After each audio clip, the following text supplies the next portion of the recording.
Hi, I'm Moon, and I'm sitting here with Dominate, the jungler of Team Liquid, after their victory today over TSM. So in the beginning of the picks and bans, how did you guys feel going in TSM's first three picks were Shen, Maokai, and Gragas? Like, that's no damage, all engaged. What was your thoughts?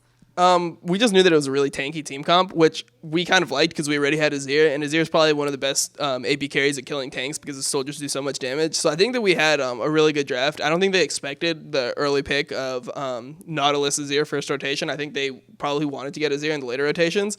And since they got Gragas first pick, I had Rek'Sai, which is like the even matchup to pick later on in the draft, so I didn't even have to worry about that. So I actually thought the pick ban was good. And they also banned Olaf because we played it against them in scrims a lot. And we had like a bunch of Olaf comps, so I think that they're expecting us to go for something like that since it worked well against them, and they banned that out. So it just ended up being like the Rek'Sai Gragas matchup, which is like the famous jungler matchup right now.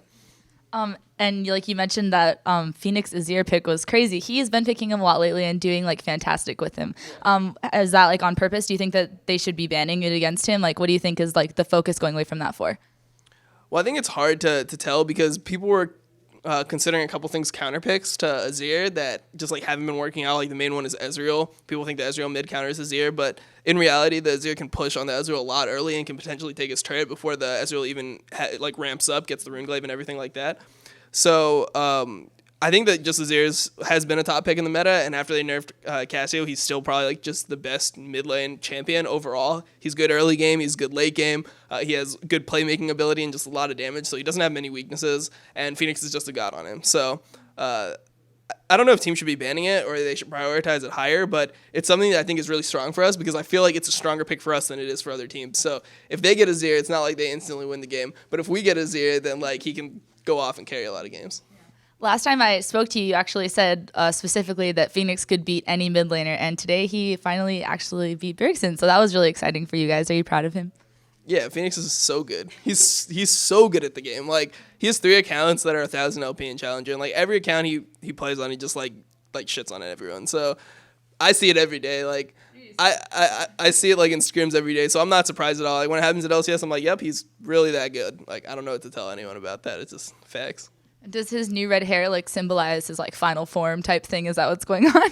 Yeah, he's just becoming a Phoenix. So what's gonna happen tonight is I'm gonna try to see if he can revive like a real Phoenix would do. So yeah, we're gonna test that out. See if he comes back to life. Hopefully he does, and yeah, that'll be his final form once he revives, of course. I hope you guys are considering replacements because that's kind of scared. So something really. He hates that joke, by the way. He's like, no, I'm so scared now. Don't light me on fire. Another really funny thing that happened today was that blind Piglet Baron steal. Yeah. What was going through his mind? Like, was he like, you know what, guys, I'm gonna fucking try this? I mean, we just threw. Like, I think we played that Baron situation really bad. I think up to that point it was really clean. Like, people are gonna say that was a passive game, but for us, they elected for the passive game. Like, we sent our bot lane bot. And we were gonna just try to like lane the lanes evenly, just match up directly like top lane versus top laner at that point. But they decided to send their bot lane top, which is good for us because we're both just gonna be farming the jungle on opposite sides. We're like the junglers and top laners are relegated to doing the same things, but the advantage we get is we have dragon control because dragon's on the bot side of the map. So by keeping our bot lane there, we're getting a small advantage. So that's pretty much something that we kept until they actually they put their top laner back top again.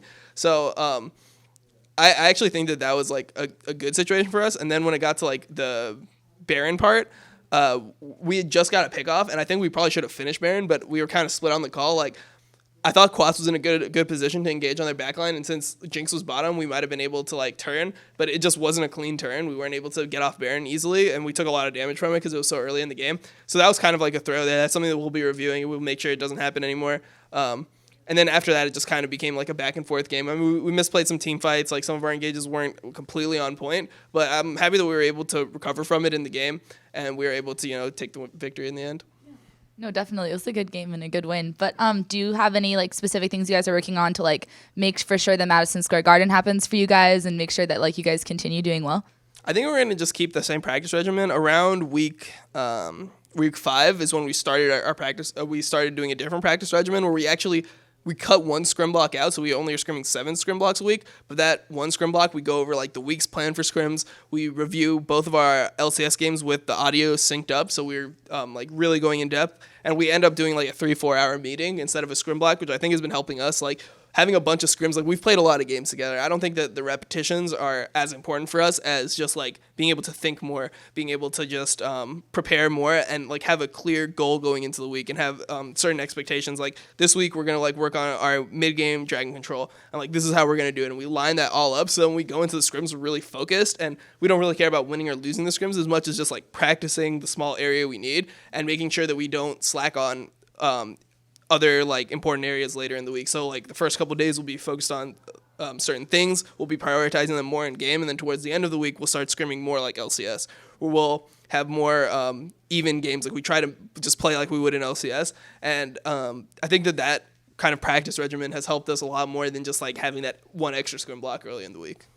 That's very efficient sounding with all of like the meetings and stuff. Another thing I wanted to ask you was how you feel about the new champion. Do you think we're going to be seeing him a lot in professional play soon? Tom Kench. I can't tell. He looks like, in my games, he either looks like super good or super bad. So I'm thinking that he's normally on the strong side. Like normally when I see a champion that looks super good or super bad, I feel like the bad is just people not knowing how to play a champion, and then the good is the champion's potential. So I think it's like pretty strong as a support. Like being able to just like eat your AD carry and teleport to mid lane is like pretty strong. And then I saw actually some like Tom Kench Kalista combos that were pretty cool. Like the Kalista would like bind like the Tom Kench. He would like ult in like eat someone and then get thrown out into the turret, and the guy gets like spit like back into the turret and stuff. So I've seen some cool combos with him. I think he looks strong. As long as his laning isn't too bad against the meta supports, I think he'll be picked. Well, I really hope so because he's really fun to play and watch. Yeah. Okay, well, thank you so much for your time today, and congratulations on your win. Do you have anything you'd like to say to fans or your sponsors? Definitely thanks to all the fans for supporting us. I'm happy that this split we've done a lot better in terms of like standings. We're doing better in the regular season, and I think we're getting closer to our potential every single day. And shout out to our sponsors, Alienware, HTC, Razer, Quest, and HyperX. Thank you so much. This is Dominate. I'm Moon, and if you like this, check out more content at skgaming.com.